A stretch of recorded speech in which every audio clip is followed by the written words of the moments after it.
Good morning. Welcome back to Question and Research. Today's Black History moment is the Pullman Porter. So, who owned the Pullman Porters? Well, I wouldn't say he owned them, but his name was George Pullman, and they were called the Pullman Porters, of course, right after him. He mainly hired African American men to be porters, and his thought process was because they know his clientele, they will know how to give good service. When I read that, I was like, okay, that's has some racial undertones. And that's what some of the authors were saying as I was doing the research on him. Now, this was a very sought after job in the African American community because, one, it also built the African American middle class. It wasn't hard labor, you wasn't domestic or anything like that.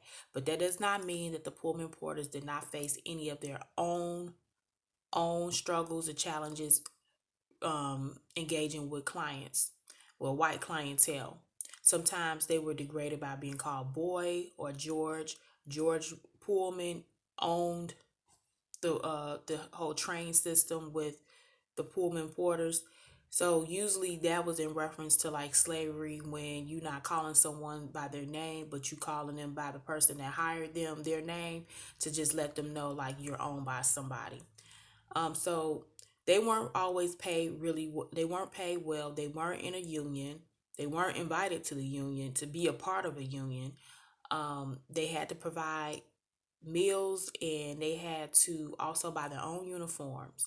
So some of the duties of the Pullman porters, what they had to do, they got the luggage, they shined shoes, they were like a complete service to the people who were on the train. And although this job was sought after by many African American men in the community on the south side of Chicago, um, eventually a union was formed. Now, I will get into that in a moment. Um, Another thing about the Pullman Porters, they were change agents. So a lot of things were going on at this time, during this time period. The Chicago Defender was going on. Pullman Porters are responsible for smuggling the Chicago Defender into the South. That was a very controversial piece of document to have or periodical to have. They were change agents in the civil rights movement. They helped organize things, also negotiate things. That organizing and negotiating also came in handy when they pulled together and got a union together. Also, they were a part of the Great Migration. So in the Chicago Defender, they also posted times to the train when the train would leave from anywhere in the South to a northern city. And also, they posted job leads or job positions so people can be encouraged to leave the South. So they were really big change agents in that. So the name of their union was called the Brotherhood of Sleeping Car Porters. Again, they had to work 400 hours a month or they had to travel 11,000 miles. So they got tired of all this. Sometimes they would work a 20-hour stint all the way through and they did not get paid fully. So say for example, you have an 8 to 4 or 8 to 5 9 8 to 5 or 8 to 4 job, right? You get paid for those hours that you worked. If you work hourly or you have a salary that compensates that. Their paycheck, if they work an 8 to 5 or a 9 to 5 job, their pay started at noon.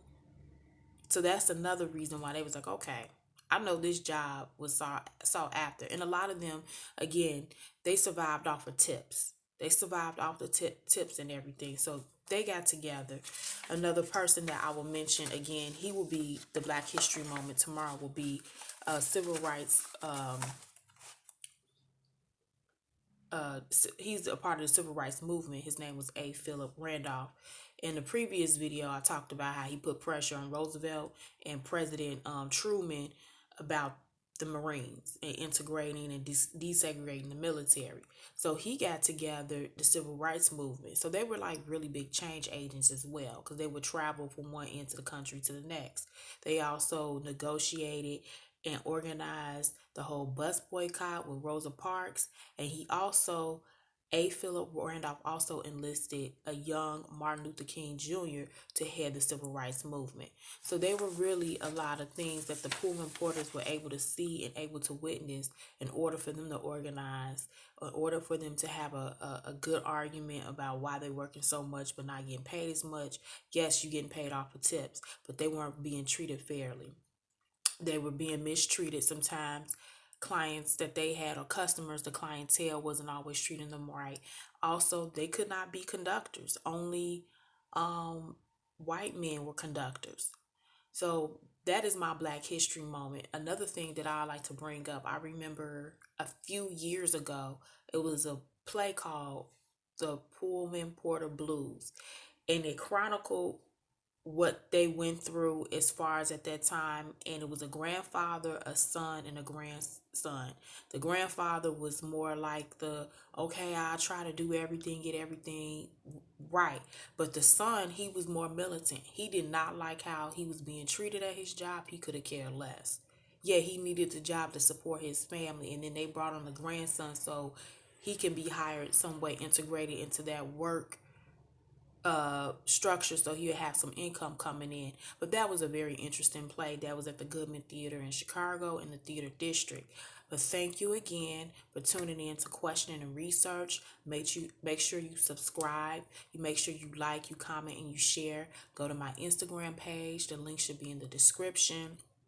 And I will see you guys tomorrow for another Black History moment, which will be A. Philip Randolph. Have a great one.